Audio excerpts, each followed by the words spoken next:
One thing I've been seeing lately is a trend of players trying to call everything realistic or milsim. This is a big topic right now with both Battlefield and Call of Duty, but for two different reasons. With Battlefield, it's the way the characters look, act, and what possible cosmetics the game could have at or after launch, as well as gameplay elements such as movement speed, weapon handling, and recoil. I already made a video talking about the latter half, so if you're interested in that conversation, check that one video out. The short summary to that is Battlefield should find a balance with both systems and not lean too much in one direction or the other. With Call of Duty, it's established the majority of players want COD to feel arcadey, but their cosmetics as of late, really since Halloween of 23, have been getting crazier. So let's discuss first what kind of customizations and cosmetics I believe are viable for Battlefield, then we'll get into Call of Duty afterwards. And if you're enjoying the discussions about video games, consider subscribing to the channel and sharing the video around. It helps me out a lot. Battlefield has stayed mostly consistent with their cosmetics. The big break from their style was with 2042. They tried to start the clown show early by having a Santa cosmetic skin for one of the specialists, which received a lot of backlash. And in other seasons, they kept trying to push the envelope and tried to get away with flashier cosmetics. For me, these aren't that big a deal, but I'm also comparing that to the brain rot cosmetics that Call of Duty has had, and how often they shove their shop in your face.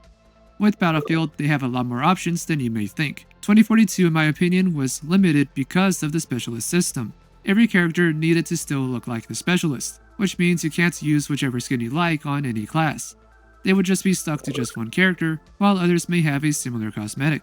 This doesn't mean I want crazy cosmetics, but it does mean if the next Battlefield goes back to playing as unnamed soldiers, we can have a similar cosmetic system that we saw back in Battlefield 5, with changing headgear, choosing from a few faces, and mix and matching uniforms between the torso and legs.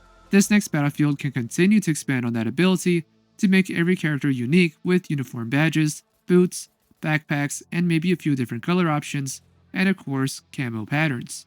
One of my favorite games, Insurgency Sandstorm, has a ton of options to choose from, and they all fit the overall aesthetic in one way or another. There are some cosmetic options in Sandstorm that are kind of a stretch, but it's still not over the top. Ghost Recon Breakpoint also has a similar idea as well with their customizations, and the type of cosmetics you see in Breakpoint are going to be a lot closer to what you should be seeing in Battlefield, and that's just for the soldier you play as. Even though Battlefield should keep their cosmetics mostly grounded, there are still plenty of things they can do that will appeal to most players. Not to mention different weapon skins, charms, and attachments that can have style but still appear functional and on brand. Even though there is a push for milsim or realistic cosmetics, there can be some exceptions, especially for smaller items that really only the player can see, and not everyone else in the lobby. This also doesn't mean the gameplay for Battlefield should be slowed down to resemble a milsim experience. Battlefield's gameplay has never really felt that way. It does have ways for players to play slow and be rewarded for it, but that doesn't apply to how the game can be played for everyone else.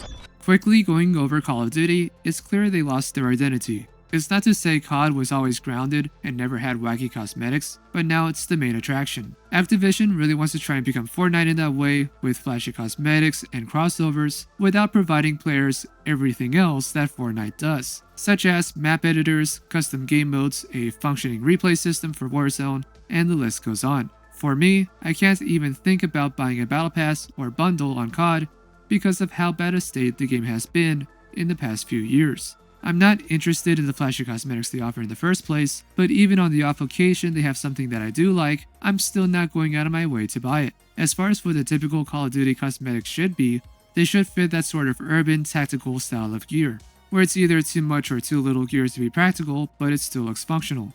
Even their more flashy skins could be toned down to at least resemble a human being, as well as adding a bit of grit and grime. These character skins look too pristine, like they were just pulled from the dry cleaners. There's a lot COD has to correct and fix before I even think about spending another penny on the game. I know with Activision bringing back Verdansk, it's also coming with a ton of reworks to the Warzone side, trying to mimic the Warzone 1 movement feel, but still meshing it with the new Omni movement system, reworking the lighting in Verdansk so there are fewer dark corners, and a ton of other smaller improvements. Along with this, they are also planning a big update to the Ricochet anti-cheat system that might be more effective than a roll of one-ply toilet paper. All of this news is great to hear. We'll have to see just how good a job these developers have done, and if the game is even worth revisiting after this update. There's been rumors on the Call of Duty side about a toggle to disable these flashy cosmetics, which would replace the appearance of those cosmetics with the more grounded options that COD has. Overall, this isn't really a bad idea, but I would love to see an advanced menu and let the player toggle which character skins they're okay with. I know the knee-jerk reaction to this is Activision will never do this. Every paid skin a player is wearing is a billboard advertisement to everyone in the lobby. However, the people who want this toggle aren't going out of their way for these skins. The only thing these cosmetics are doing is making the experience worse for some players who have no care about people dressing up as fuzzballs and wearing hot pink latex. With me, I don't really care so long as we don't end up with another stickbug character skin or an all black rose skin, which I know it's still going to happen. Which is why I prefer a toggle, so I can explicitly turn those off and not have to worry about shadow walkers and tumbleweeds shooting at me. Of course, this would be less of a problem if the character skins actually stick out from the environment so these characters can't just blend in. Going back to Battlefield, I don't think they can even get to this point of adding a toggle. Just about any over-the-top cosmetic they could throw into Battlefield is going to be rejected by a vocal portion of the community, but that doesn't mean people still won't pay for it. As the saying goes, never say never. Let's just hope if Battlefield ever does include flashy cosmetics that doesn't fit the setting, we can have that option to disable those cosmetics. If you want to go into a deeper discussion about the next Battlefield with its movement, recoil, and potentially skill-based matchmaking, check out this video. Thank you for watching, don't forget to like the video if you enjoyed it, and consider subscribing for more gaming news and discussions. Until then, I am Mr. Rain, and I'll see you next time.